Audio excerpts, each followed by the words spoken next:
Welcome to 100% Canucks from coast to coast to coast in Canada this week. John Shannon and Landon Ferraro on the show as usual. I am on Prince Edward Island at Mill River Resort, where the Summerside Boys and Girls Club have their annual golf tournament. It's one of the great spectaculars. It goes for 4 days, folks. And trust me, when I say it goes, it really goes. It's one of the great events. Some really, really good people on PEI that look after us, and some of the great players of the game are around to sit and talk hockey and have a good time. But this is 100% Canucks, not 100% PEI.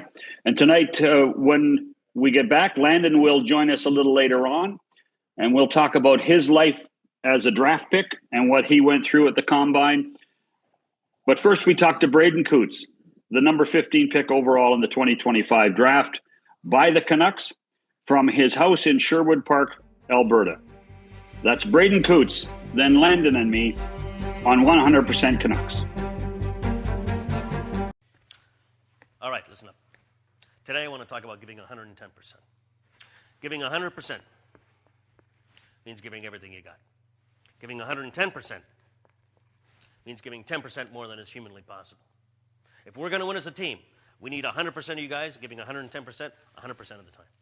If only 50% of you guys give 110% and 50% of you guys give 100%, I guarantee you 100%, we'd only win 50% of our games. Suppose 75% of the 110% gave only 50%, and 50% of the 100% gave 25%, and 75% of the 110% were not feeling 100%, then we'd be in a heap of trouble. That's why we need 100% of you guys giving 110% 100% of the time. Okay. Let's go out and play some hockey.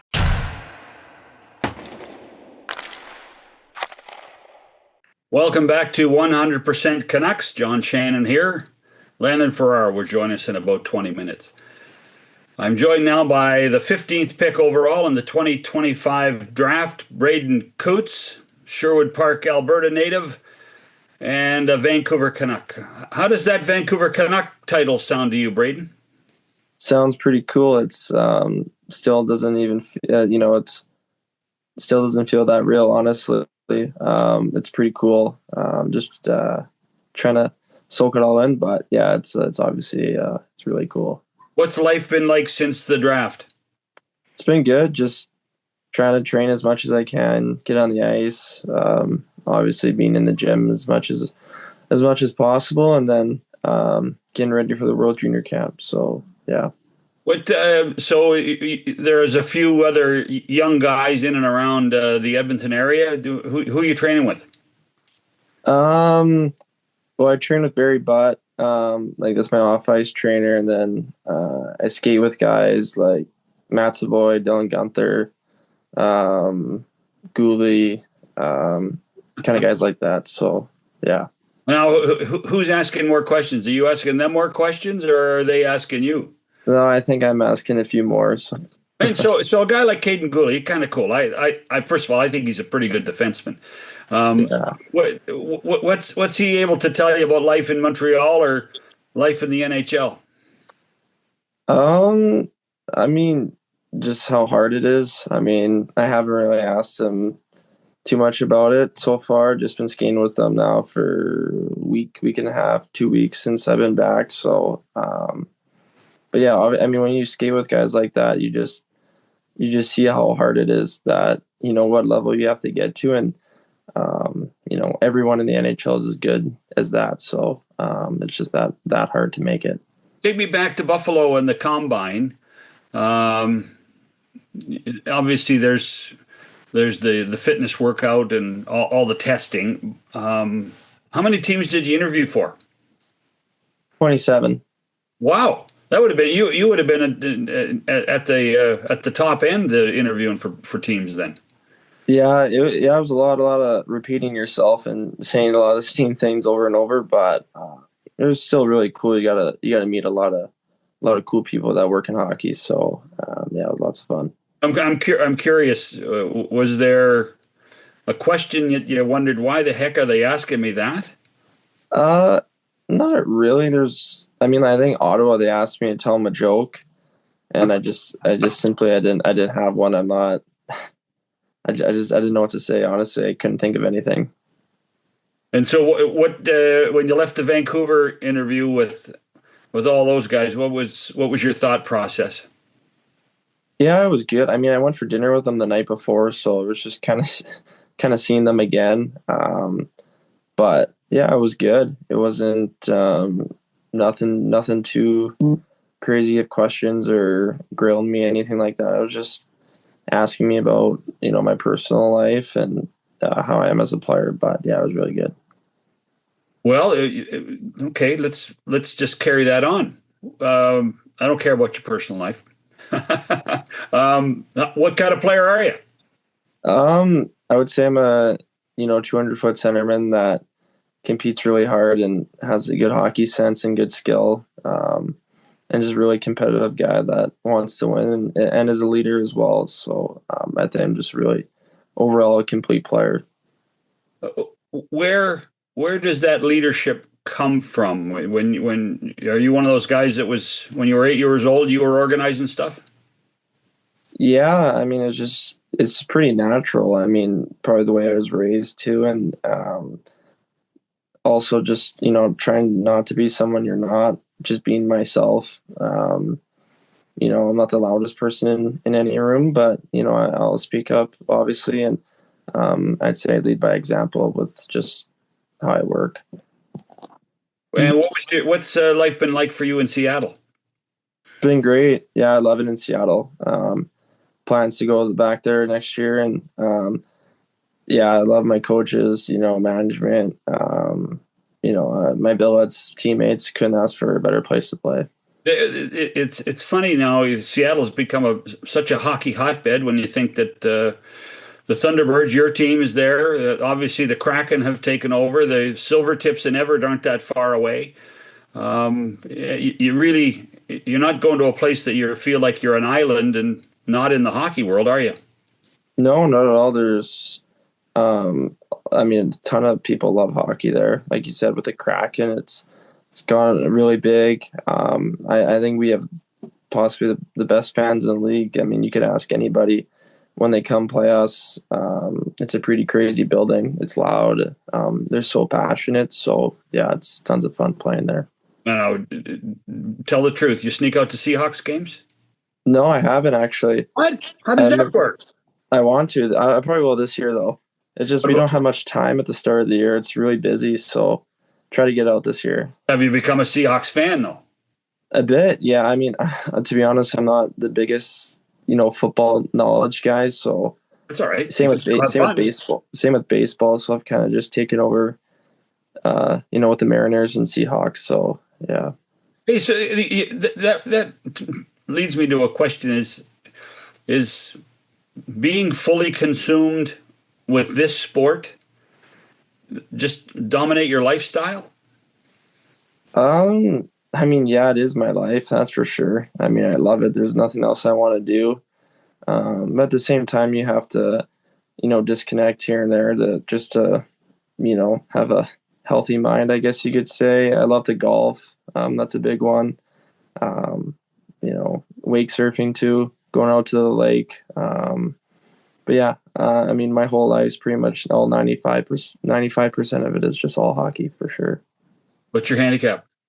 7. Oh, I'm not talking to you anymore. Where do you play in Edmonton? Everywhere, really. Next year, I want to get a membership next year. Yeah, you can afford it now. Yeah, that's pretty much the reason why I would have got one, but obviously at the start of the summer didn't have any. You couldn't really buy one, so. But yeah, pretty much everywhere. I try to get out as many courses and as much as I can. But yeah, next year I'll for sure pick a spot to go to. Okay, so you're going to the Vancouver Canucks eventually. You're going back to Seattle. You grew up in the suburbs of Edmonton. That means you're an Oiler fan? Not anymore, but you were. Yeah. I used to be. And when you talk about a 200-foot center, are we talking Ryan Nugent-Hopkins? I mean, yeah, he's a great player. Been watching him since I could remember. He's been there forever now. So, yeah, he's a guy I like to watch growing up. Can you, and now there is something really cool about this, that at a certain point, Ryan's still young enough that when you make your regular season NHL debut, you're going to play against the Edmonton Oilers and you're going to play against Ryan Nugent-Hopkins. That has got to be one of the cool things going. Yeah, it's pretty crazy. I mean, even I might hopefully maybe get a preseason game or so this year. And, if I play the Oilers, you never know who's in the lineup. It could be maybe Draisaitl, McDavid, or Nugent-Hopkins. So it's obviously I have to earn that. I'm not there yet, but if that happens, it'll probably feel like a video game. Wouldn't even feel real, but it'll be super cool. And the only reason I picked Nugent-Hopkins, and that's, obviously you can be a Connor McDavid fan or a Leon Draisaitl fan too, but if you describe yourself as a 200-foot player, of those three guys, I think he's closer to being described as a 200-foot player. Wouldn't you agree? Yeah, I would say so. Now, where are you killing penalties and power play? Where does that fit into your game? It's in big. I play PK, I play power play. I've been killing penalties my whole life. I love it. It frustrates the other team's top players, and you can also score goals and create offense off of the penalty kill as well. So I've been a PKer my whole life. So what kind of team will you have in Seattle next year? Hopefully better than this year. Hopefully we take a big step. We had a really good second half to the year, and we're able to make the playoffs and have one of the better records in the league in the second half. So hopefully just trying to keep that going. So during your this time going through the combine and going through what you went on in LA, it really appeared that this group of first rounders, particularly the Friday night show, really seemed to bond. You seem to really have a lot in common. Is that fair to say? Yeah, a lot of centers, a lot of Western leaguers, and Canadians too. Right. So knew a lot of them. Knew a lot of the guys that won in the first round, and we're really excited for them. Were a few of those guys on your Hlinka team? Yeah. A lot of them were, and under 18s as well. Yeah. What was that? What was the under 8 team and the Hlinka experiences? What were they like? They were awesome. We won gold in both of them, so it doesn't really get any better. But anytime you get to put on the Canadian flag and play for your country is a huge honor and brings the best out of you. And getting to play with people across the country that you haven't been able to play with before, and getting to compete for gold, obviously. And now I'm going to ask you an unfair question because we're here to talk about you. But how good is Gavin McKenna? He's pretty good. I know a lot. He's obviously, he probably would have even went first this year in our draft, or even pretty high in the one before. So he's got. Obviously going to Penn State next year, he's going to do really well. And great player, but even better person. Yeah, cool. Well, I'm curious. As a kid at your age, you have to make a conscious decision prior to this year to decide whether you want to go to college and play, or you want to play in major junior, or you want to play in the AJ or in the BC League in order to try to maintain your eligibility. But that's changed. Has that changed your thinking process at all?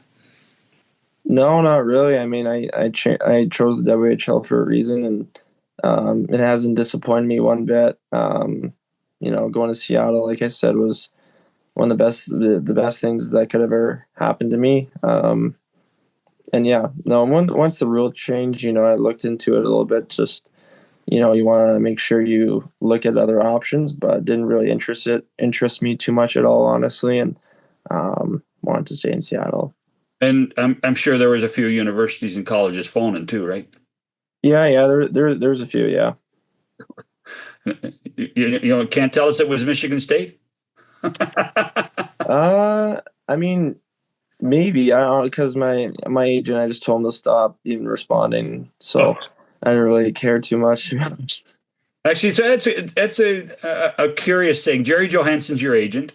What does an agent do for an 18-year-old? I mean, the contract's done. What are your expectations of that relationship with your agent? Yeah, just somebody you can talk to. I mean, I have a lot of guys like Scott Bonner, Jason Nicoletts. I originally I was with Jason when I was younger, and then obviously still with him when they moved to TSC, and Right. now I'm with Jerry and Scotty and Manny.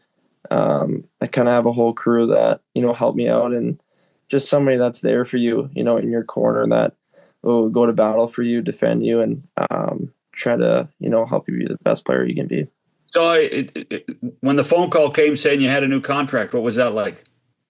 Yeah, it was pretty crazy. I mean, obviously that was one of my goals. I wanted to obviously get that, since I'm not going to school. I was kind of honestly, Jason, he called me when I was on the plane about going home from Vancouver from the camp, and he asked me how it was, and I told him it was, awesome and lots of fun. And then he told me that they wanted to sign me. So that was really cool. And yeah.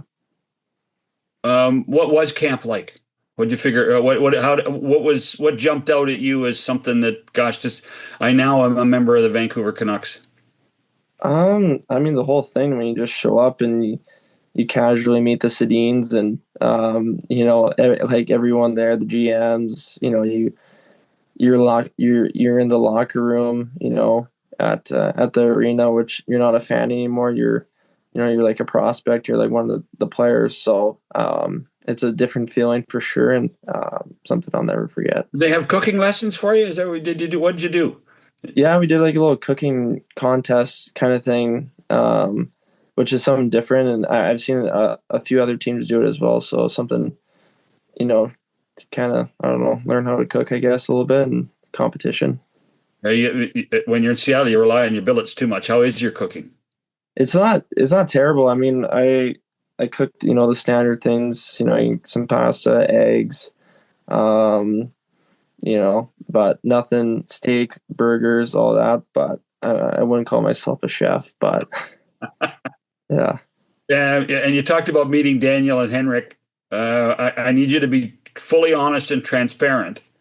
How far behind were you in the grouse grind? Well, they actually gave us, like, I think a 5-10 minute head start, and then I forget if it was Daniel or Henrik that one of them passed me near the top, and then the other one finished at the same time as me. So, yeah, they're crazy. We pulled up in the bus and they were already standing there at the bottom of the hill waiting for us. So they're a freak of natures, and they're in really good shape for how old they are. Like really old. They're really old guys. I wouldn't say that, but just they're in great shape. Oh yeah. And the grind, you're going to have to do the grind for a couple more years, it looks like. Yeah, that's have to keep doing that. So, tell me about your family. Your brother Sean is he still playing? Yeah, he doesn't really know what he's doing yet. Next year, he might go back to Drumheller. He might even go to Spokane's camp. They have his rights, so. But yeah, he's still playing. He's going into his last season at junior. Was that always the competition, the forward against the goaltender? Yeah, for sure. Helped for, having a goalie growing up is a lot of people probably wish they had that. Something that you could always shoot on at the outdoor rink or bring out to skates. So yeah, it's for sure competitive and a lot of chirping when I'm playing against him. And who wins? Me, of course. Okay, well, when Sean shows up, we'll ask him one day who wins. We might get a little different story. I don't know. We'll see. Who do you pat in your game after? I like Braden Point on Tampa. Just kind of, not the biggest guy, not the smallest, but so smart, skilled, fast. A guy that can win two Stanley Cups and is just a complete player. He does so many things well. that it's difficult to think that he has any flaws. And the way you describe yourself, he seems to play in every type of situation as well, just like you. Yeah, I mean, I try to. That's just how I play. Honestly, I play last minute of the game if we're trying to score or defend a goal, or if it's the penalty kill, or if it's the power play. So being reliable in any situation is key. So we are going to do an interview with you a year from now on this show, 100% Canucks. Are we talking about realistically you being on the Vancouver Canucks roster in September and October of 2026? Is that your goal? 100%. Yeah. I mean, that's something that, I want to be on that team. I mean, obviously it's super hard. It's difficult. You don't want to be a time traveler either. You want to stay in the present and take everything day by day and keep working. But I believe that, I could do that. But if I'm not ready, I'm not. And but yeah, I hope to be, yes. What are your workouts like? They're good. I mean, like I said, I work out with Barry Butt. Been with him, I think it's my 4th or 5th year. They're great. He's the best. I mean, he has almost every pro guy in Edmonton. And yeah, he's a big reason of, the player I am today. What's he pushing you on? I mean, just everything. I mean, I wouldn't say I have one, thing that I needed. Like, it's just overall everything: stronger, faster, conditioning, quickness. But yeah, he pushes you hard. That's for sure. So between 16 and 18, how much weight have you put on?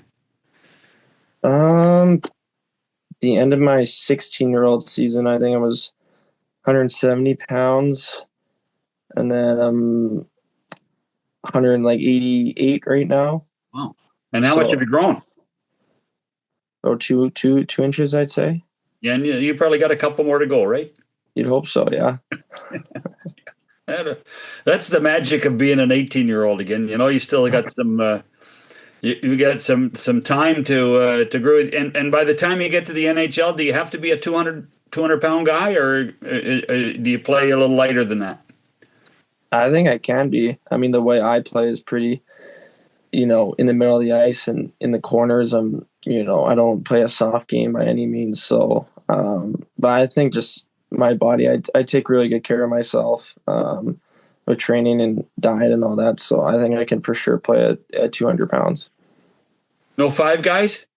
No 5 guys. Okay, what's your every person has a cheat food. What's your cheat food? Ooh. Donair. Oh. Do they have good Donair in Seattle? They don't even know what a Donair is there. Honestly, they don't know what it is. They don't have it. Hey, Donair's a very Canadian thing there, Braden. You know that. Oh, yeah, I know. Or like Alberta, like there's one in Sherwood Park. There's probably 10 of them. And Sherwood Park's not the biggest town. I'm in Sherwood Park. I have lots of friends live out there.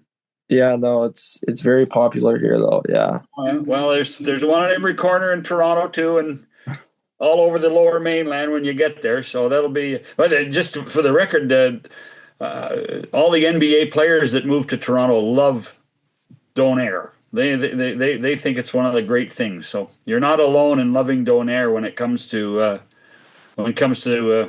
your cheat food. So when you go out skate, what do you try to accomplish when you're skating? Are you doing skills or are you just scrimmaging? A bit of both. Guys I work with, it's skills and then game situation stuff like play off the puck. It's not the typical TikTok video skill drills that you see on the internet. It's more game related stuff, and then scrimmages too. On Fridays we always have a games day where because forwards and D are split throughout the week and kind of do their own thing, and then on Friday we all get together and it's just all small area games, full ice, 4-on-4. So yeah. Describe a day right now, like when you're getting up. Are you up early and doing your workouts early, or what does your day entail? No, I'm pretty lucky. It's not too early. Days that I skate, I'm usually up at 8, and then I work out at 9:30 till about 11:30. And then kind of, drink a protein shake or try to get something quick to eat, go straight to the rink from the gym, skate from 12:30 to 1:30. And then, depends what I'm doing that evening. I might go do it's called like True Movement. Mm-hmm. I don't know if you ever, it's kind of like Pilates. Oh yeah. It's like some days I do that in the afternoon or I'll go golf. So, and the magic about playing golf in Alberta is you can play until like 9:30 at night. Oh, yeah, you can play till like 10, 7 p.m. tee times. Quick 9 holes in. That never hurts.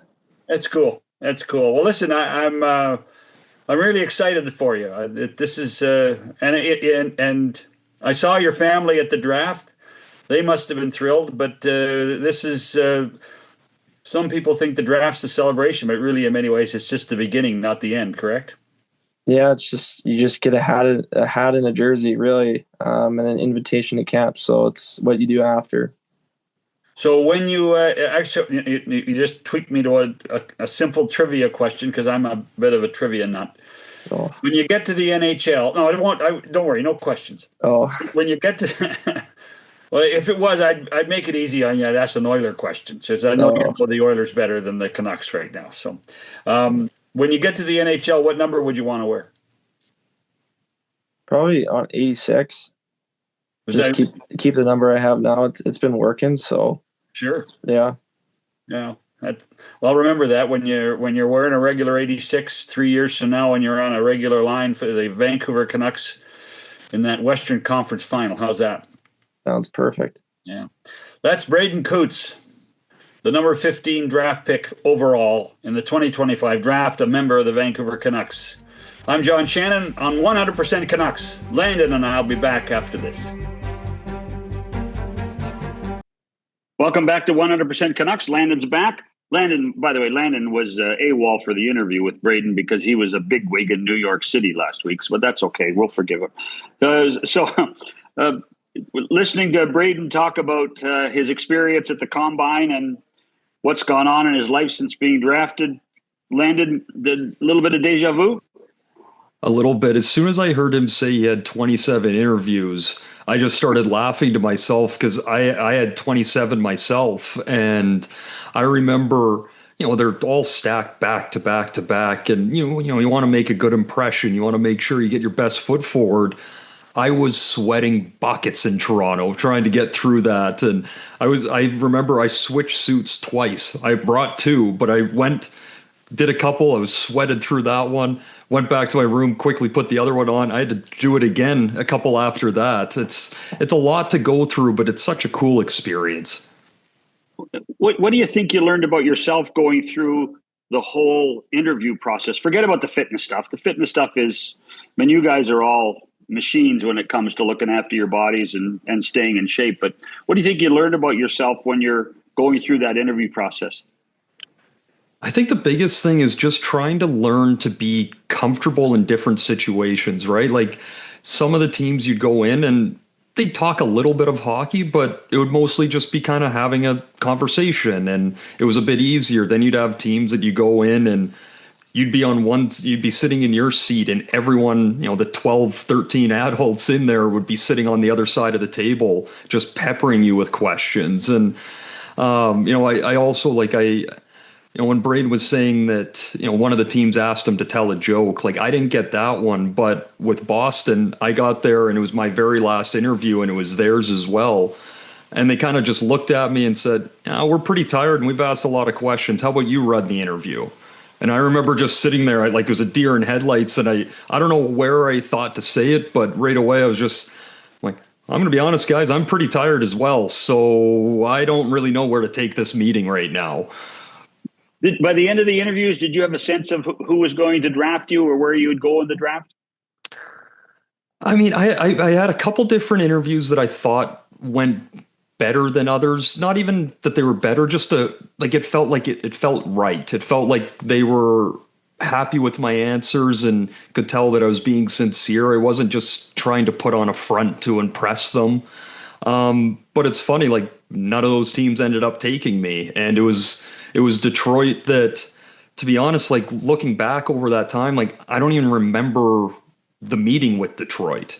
Like there's so many all at once, but again, like it's such an overwhelming experience, but at the same time, it's everything you've ever dreamed about. You have 27 teams in the NHL talking to you about why would you be a good fit with us.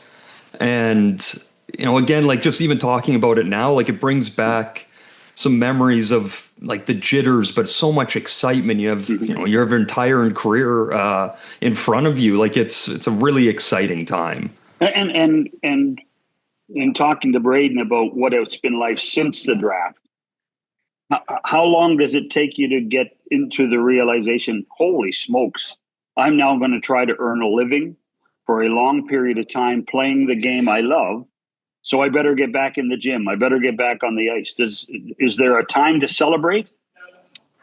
Yeah, I mean, like I had a little draft party once I got back from development camp in Detroit. We went right there from the draft essentially, and so I had a little dinner and had some fun with friends. But exactly like you said, it's something that, and Braden said it perfectly actually, in the sense of like all you get is a hat and a jersey. Everything after that's not promised, right? So as exciting as that is, I remember right at development camp, I think it was a 6th rounder. He signed right away, and I was their first pick, and I didn't. And that was a big, like, okay, I got to prove myself all over again here. And just take us on a little side one. It's funny. So I didn't get drafted in the first day. My draft was in Montreal. I didn't get taken the first day, and that was pretty disappointing. I was ranked kind of right in the middle to late round in the first, and I slid through. And so, you go back to the hotel, you got to pretend to try and get some sleep, but you had so much going on in your head. And I got on the bus the next morning to go back to the Bell Center for the second day, and Steve Yzerman was sitting in, I was like the first or second row of the bus while he was still with Detroit at that time. And he said, "Hey, Landon, how's it going?" And I'm like, "Oh, hi, Mr. Yzerman." Like, just, nervous. And he said to me, he's like, "Just enjoy it. It's going to be a really quick day for you. Don't worry about it." They had the second pick in the second round. I had no idea to read through those lines, but looking back, it was a pretty cool moment. I'm not sure that any 18-year-old could have read through the lines. Yeah. Okay, so here, I also want a truth serum here. Braden admitted that his cheat food was Donair. What yours is? I mean, for me, it's always pizza. I don't like, you can have it morning, noon, or night. You can have it cold, hot. It's the best thing ever. But I will say, I played my junior in Red Deer, and that was the first time I ever had a Donair. And that sweet Halifax sauce, I was just dumping that on.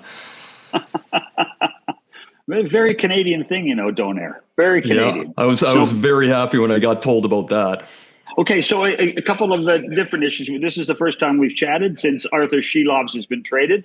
What do you make of the trade? I'm not as much concerned about the return. There was a draft pick. There was one of the Stillman boys got traded to for Vancouver. But what about what Sheilov has done for this organization? Is this going to be a regretful day, or is this going to be a day that says he earned this opportunity?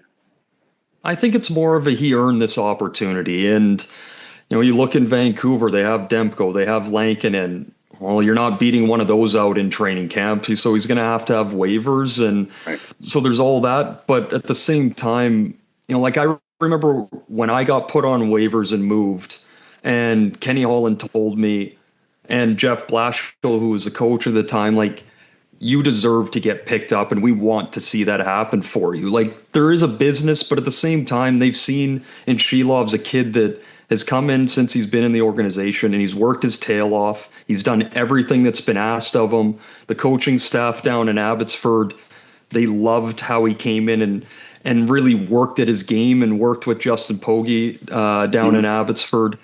And then he goes on that amazing run through the Calder, and like he's earned the right to go give himself a chance to be a full-time NHLer. But on, you know, at the other side of it, they have Ty Young, and they have the goalie Medvedev. They just drafted. Like they have some pieces and just signed, right? Yeah, and that's even forgetting Tolopilo as well. That's down in Abbotsford. Like they have some really good young goaltenders that they feel very comfortable with. So it becomes a situation where, you know, we're running out of space, and this kid has done everything that we've asked of him. Mm-hmm. He deserves his chance as well. So I think for both sides, it's a good move. Yeah, it will be interesting to see for Sheilov, at least from my perspective, the way the Pittsburgh situation is. That, you know, by Christmas time, he might be the starting goalie. He might be the number one guy in Pittsburgh. The way things are going for the Penguins right now, and the inconsistency that Tristan Jarry has lived through for the last little while. So that to me is a great place for Sheilovs to go and to flourish. But I would tend to agree with you. When you think of Demko, when you think of Lankinen, both now on longer term deals, there just was no place for him. And you weren't going to be in a position of carrying three goalies full time on your roster. You just weren't. It's not, some teams tried to do it. It's just not practical. So to me, this was probably the best of a situation, and they got a draft pick and a body. And you're right. In September, they probably would have lost him on waivers anyway. So it just makes sense. Let me ask you this, right? Like you have, when has the three goalie system really worked? When someone has to go up, like there's only so much net. It's already hard enough trying to get two guys going. Now you're talking about a young kid that needs to get his reps. But you can't, what are you going to tell Demko you're not playing tonight or tomorrow because I got to get the other two in? No, and quite frankly, the only way you have a three goalie system is if the first two goalies really don't grasp on to being number one. And you're trying to shoot fish in a barrel to find a way to get a goaltender that is your number one guy. So one way or the other. I mean, the success rate of two-man systems in playoffs is not very high. And really, the only time I recall a three-man goalie system taking a team deep into the playoffs was in 2010 with the Philadelphia Flyers. In a series they lost against the Chicago Blackhawks, they had three goaltenders play in the Stanley Cup playoffs in 2010. The other thing that happened this week, Landon, was your trip to New York. I'd be curious to know what you went through. Tell everybody why you were there and what the NHL is trying to achieve. Yeah, it was a really good experience. So the NHL, they started it last year, where they do, they have, active. It's open for active players, but for alumni especially that are, kind of more fresh out of playing to come into New York and try their hand at a couple different avenues on the media side. And so they had Kenny Albert teaching game prep and getting to call about 5 minutes of a game with him and showing what that part of the media side's about. You had Jody Shelley teaching kind of interview and being the third man in a broadcast team between the benches. Eddie Olczyk was teaching his style of being the color analyst, using the telestrator, which, by the way, I was terrible at drawing in school. I think I got worse as I've gotten older here as well. But he flew in. It was kind of a crash course in one day. Like I said, they started it last year and they got good response out of it. So there was 9 of us that were there this year, and fantastic. Yeah, it was a lot of fun. It was something to try and pull as much info out of a small amount of time. Well, and either the other way to do it for you is just, go have dinner with your dad. You could just do that, because right now there's nobody better in the business than Ray Ferraro. You know that. And that's true, and I definitely listen to him. But at the end of the day, it doesn't matter. I'm 34. You don't always want to ask Dad, "What should I be doing here?" It's nice to hear someone else tell you. It's funny you say that because that's exactly right. No matter how good he is, he's still Dad, and sometimes there's something in your DNA you just don't want to listen to. Yeah, pretty much, someone else could say the exact same thing. You're like, "You're a genius," but when Dad says, "You're like, okay, just leave me alone for a couple minutes here, could you?" Well, the other thing is we can do, the better training for you too is to maybe do another podcast. And so we will do that next week. Our guest next week will be the new associate coach of the Vancouver Canucks, Scott Young. And we will talk all about what Scott Young, who has had a great NHL career, as Adam talked about with us on one of the earlier shows we did. Scott was one of his teammates in Colorado. He was one of the great American snipers at a time when, the Americans were still the number 2 team, a number 2 program in the world. I actually think right now they might be closer to number 1 than they are number 2. And I don't want everybody in Canada mad at me about that, but it's going to be. I'm happy you said it and not me. Well, I know. I tend to stick my nose out every once in a while and make a mistake, but that's okay. But next week, Scott Young is going to talk to us about what his role is with the Canucks and exactly what to expect when he sits and talks with all the forwards. So for Landon Ferraro, I'm John Shannon. Thanks for listening or watching 100% Canucks.